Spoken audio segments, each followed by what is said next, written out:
င်ကနိုင်ငံခြားမှာအလုပ်သွားလုပ်ဖို့အင်္ဂလိပ်စာလေ့လာနေတဲ့လူဆိုရင်ဒီဗီဒီယိုလေးကိုစုံအောင်ကြည့်ပါကျမတို့ဒီနေ့ဈေးဝယ်ထွက်ကြမှာပါကျမတို့အတူတူအင်ကြီးဆိုင်လေးကိုသွားကြမယ်နော်ကျမတို့ကဝယ်သူနေရာကနေပြောဆိုမှာဖြစ်ပါတယ်ဒါဆိုစလိလာကြည့်ရအောင် Hello Hi How much is this ဒါဘယ်လောက်လဲ It's $23ဒါက$23ပါ How much is this ဒါဘယ်လောက်လဲဆိုတာကိုဈေးမေးတဲ့အခါမှာအသုံးပြုပါတယ်နော်တခုခုကိုရည်ညွှန်းပြီးမေးချင်တာဆိုရင်ဒီလိုလေးတွေလည်းသုံးလို့ရပါသေးတယ် How much is this shirt ဒီရှက်အင်ဂျီကဘယ်လောက်လဲ It's $28ဒါလေးက$28ပါ How much are these ဒါတွေကဘယ်လောက်လဲ They are $10ဒါလေးတွေက$10ပါ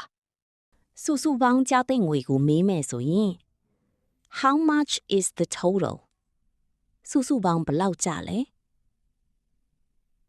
Your total is $92စုစုပေါင်းကြားသိမ့်ငွေက$92ပါ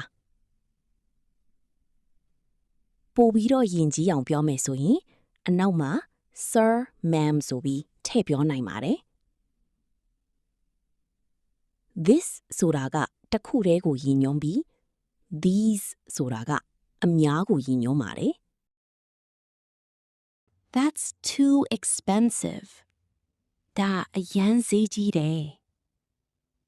Okay, I can give you discount ဈေးလျှော့ပေးလို့ရပါတယ် Too expensive ဈေးအရန်ကြီးတာ Cheap ဈေးချိုတာဈေးသက်သာတာဈေးပေါ်တာ Affordable လက်လှမ်းမီတဲ့ဈေးကိုဝယ်ယူနိုင်တဲ့ဈေးလို့ပြောချင်တာပဲဖြစ်ပါတယ် Can you lower the price ဈေးလျှော့ပေးလို့ရမလား Yes, I can ဒါမှမဟုတ် Sorry, we can't do this အားနာပါတယ်ငါတို့ဈေးလျှော့ပေးလို့မရလို့ပါ I like this ကျမဒါလေးကြိုက်တယ် Good choice I'll take it ဒီဟာလေးယူမယ် Sure, ma'am sir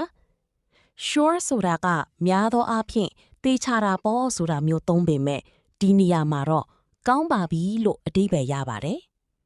နောက်ထပ်မေးလို့ရတဲ့မိခိုးတွေက Do you have another color တခြားရောင်ရှိလား Do you have bigger size စိုက်ကြီးရှိလား Do you have smaller size စိုက်သေးရှိလား I'm just looking ကြည့်နေတာပါကြည့်အောင်မယ်နော်ဒါရပြီဆိုရင် payment section ကိုသွားကြရအောင် How can I pay ဘယ်လိုပေးရမလဲ Cash or mobile payment credit card သုံးတာမျိုးရှိတာကြောင့် credit card ကိုလည်းထည့်ပြောလို့ရပါတယ်နော် Here you go ဒီမှာပါ Thank you နောက်ထပ်ပြောလို့ရနိုင်တာတွေက Keep the change ပြန်မအမ်းတော့နဲ့ Can I get a receipt ပြေစာရမလားဒါဆိုရင်ကျမကရောင်းချသူနေရာကနေဝန်ဆောင်မှုပေးပါမယ် Learner တွေက customer ပါအနီရောင်စာကြောင်းကိုကျမကပြောပြီးအစိမ်းရောင်စာကြောင်းကိုတော့ Learner တွေကလိုက်ပြောကြည့်နော် Hello, ma'am or sir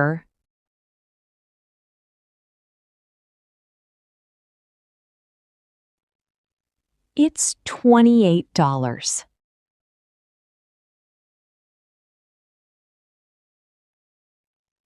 They are $10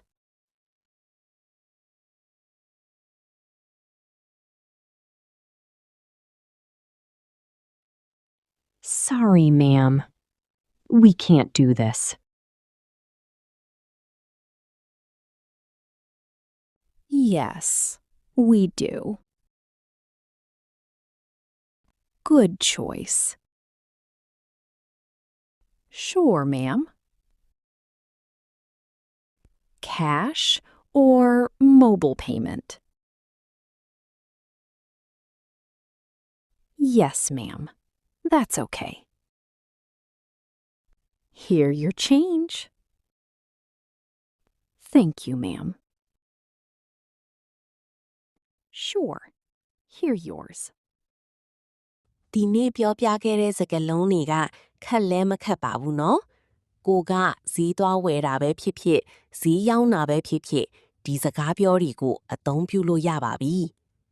နောက်ထပ် learning video လေးတွေအတွက် subscribe လုပ်ဖို့မမေ့ပါနဲ့နော်